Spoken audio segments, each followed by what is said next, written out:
What's popping? My name is Haley, aka Pickles, and welcome to my channel. Today I will be talking about possibly the worst people on the planet, anti-vaxxers. That's right, the Karens who think that putting some eucalyptus essential oil blend on their child and sending them off to school will keep them safe from the plethora of germs that spread in public. With the ongoing pandemic, I would like to try and clarify a few misconceptions for the people in the back who simply cannot understand the basic science behind vaccines and why they are so important. If you don't know what a vaccine really is, here's a basic definition. According to the CDC, vaccines contain the same germs that cause disease. For example, measles vaccine contains measles virus, and HIV vaccine contains HIV bacteria. But they have been either killed or weakened to the point that they don't make you sick. Some vaccines contain only a part of the disease germ. This is very simply put, and I could go deeper into the biology behind it, but for the sake of this video, only a basic understanding of vaccinations is required. Point 1. Herd immunity will protect my child and myself. To all the people who refuse to vaccinate their kids, first of all, frick you. One may be harming themselves or more critically their children if they refuse to vaccinate.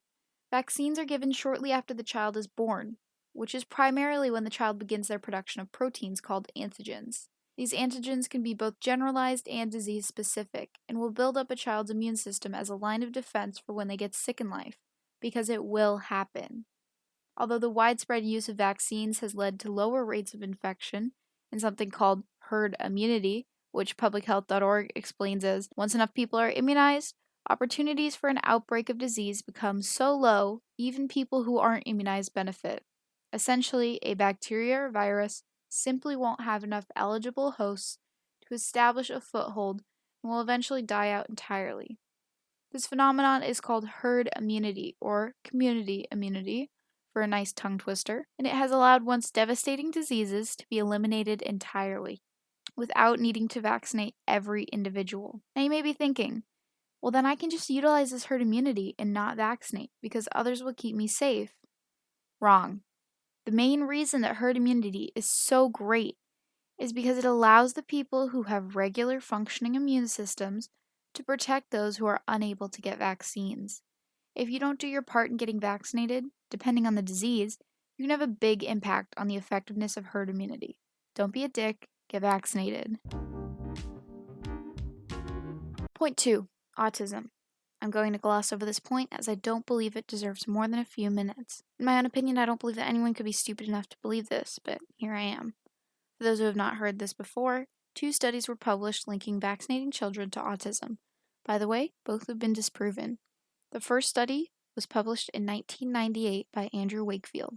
He hypothesized that the measles, mumps, and rubella vaccine, MMR, led to a series of events in the body which released harmful proteins in the brain that cause autism. This is baseless, and the study had major flaws in producing these results. They claim that intestinal inflammation was one of the key symptoms from MMR that led to autism, but intestinal symptoms were recorded after the first signs of autism in patients. So after having this paper retracted, or debunked, Wakefield came back with a vengeance in 2002, my birth year, sad face, and published another paper examining the link between the measles virus and autism. On the surface, they seem to culminate very alarming results, but after reading through their methodology in their paper, one could see how their data was not properly backed up and the tests were not done from a neutral standpoint, meaning that the people doing the tests knew, from children tested, which ones had autism and which did not. This is a bias and can influence the results based on a person's standpoint, which in this case, they seriously believe that autism was caused by this virus. Moral of the story is, if a scientist makes some remarkable claims in the titles of their research papers, titles that do not seem like they are accurate or go against common knowledge, they're most likely not true. The bigger question is, who allowed for this project to be funded and become so widely distributed? But anyway, moving on from this mess. Point 3, they put stuff in the vaccines that's poison. Now I'm sure that quite a few people have heard this one. Some people take it as far as to make ridiculous theories that the government is poisoning us with these vaccines. If these people did a simple Google search, they would find that the CDC actively provides a list of what is in vaccines. They provide 3 reasons for the ingredients of the vaccines. 1, to provide immunity. 2, to keep the vaccine safe and long-lasting.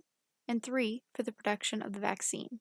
After looking over the types of ingredients, the most alarming one is residual antibodies. This is the only real red flag that I see, and they state that they only use antibiotics that are not commonly the cause of allergic reactions. Just to review and conclude, many people have different reasons for not wanting to vaccinate, and I couldn't cover all of those topics in a reasonable amount of time, but I can speculate that people will be resistant to anything, even if it's proven to have benefits. No matter what, there will always be people who disagree. Reviewing the information I have provided, do you really think that vaccines are the worst thing in the world? Let me answer for you.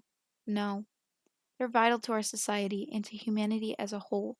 They keep us and others safe. With COVID-19 running around the United States, I just wanted to touch on this topic because it's something that I have very strong opinions about. This is something that I am considering as a career further down the line, and I want people to have a basic understanding. Please, I am literally on the ground begging.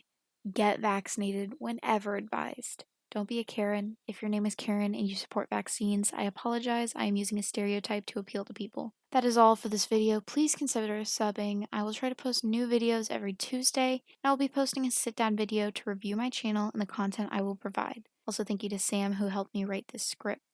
See you later, haters.